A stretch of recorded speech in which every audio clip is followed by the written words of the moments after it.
Baik, Bapak-Bapak, saudara-saudara kalian, teman-teman sekalian, pada hari ini saya coba menjelaskan mata kuliah pengenalan manajemen proyek.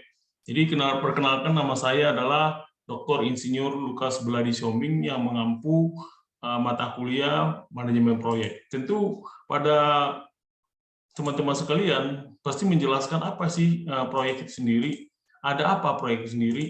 Di sini memang perlu kita jelaskan bahwa banyak sekali organisasi sangat membutuhkan proyek karena mereka akan membangun suatu proyek, dan juga banyak sekali di perusahaan-perusahaan memanfaatkan apa yang disebut dengan manajemen proyek sendiri. Nah, manfaat manajemen proyek itu secara formal itu apa sih? Yaitu satu, mengendalikan lebih baik dalam finansial, fisik maupun SDM. Juga memiliki hubungan pelanggan yang lebih baik. Waktu pengembangan juga lebih baik. Waktu biaya juga bisa lebih rendah, termasuk mutu yang lebih baik dan juga kehandalan yang meningkat, serta keuntungan yang lebih baik. Dan oleh karena itu, sehingga bisa mendapatkan produktivitas yang meningkat. Juga mendapatkan moral pekerja yang lebih baik. Oleh karena itu, Bapak-Bapak, kalian pasti menjelaskan apa itu proyek. Proyek itu adalah usaha sementara yang dilakukan untuk menghasilkan produk, layanan, atau hasil yang unik. Nah, di sini disebutkan bahwa hasil yang unik itu adalah bisa mendapatkan. Jadi setiap proyek itu selalu hasilnya adalah unik. Nah, proyek itu berakhir ketika tujuannya tercapai. Dan juga proyek itu bisa besar atau kecil, tergantung seberapa besar proyek itu sendiri. Contoh umpamanya adalah tim pengembangan proyek kecil, ya. Bisa juga pemerintah mengembangkan sistem untuk melacak imunisasi anak-anak, termasuk juga proyek. Nah, atribut proyek itu apa aja, gitu ya? Satu, dia memiliki tujuan yang unik, bersifat sementara, dan juga dikembangkan menggunakan elaborasi progresif, dan juga memerlukan sumber daya seringkali dalam berbagai area.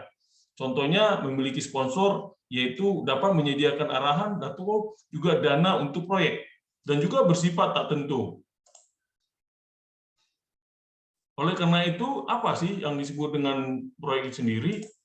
Nah, ada 3 batasan gitu ya dalam proyek itu sendiri. Pertama adalah sasaran lingkup. Sasaran lingkup itu adalah pekerjaan apa yang harus dilakukan.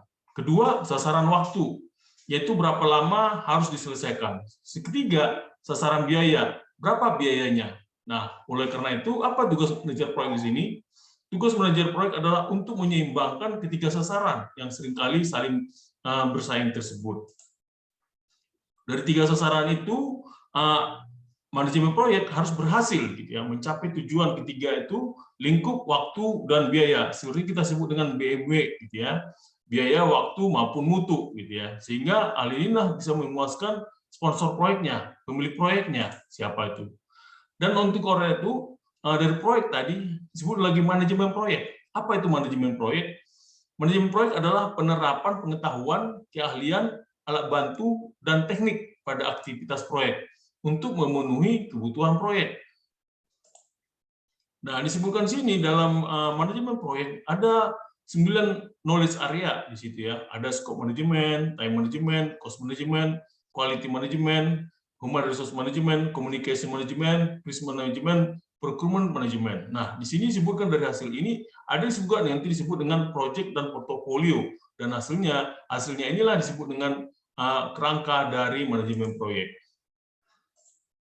Dan juga di rangka manajemen proyek itu ada yang disebut dengan stakeholder proyek. Yaitu apa? Yaitu orang-orang yang terlibat atau dipengaruhi oleh aktivitas proyek. Demikianlah singkat yang disebut dengan namanya manajemen proyek sebagai pengenalan. Terima kasih.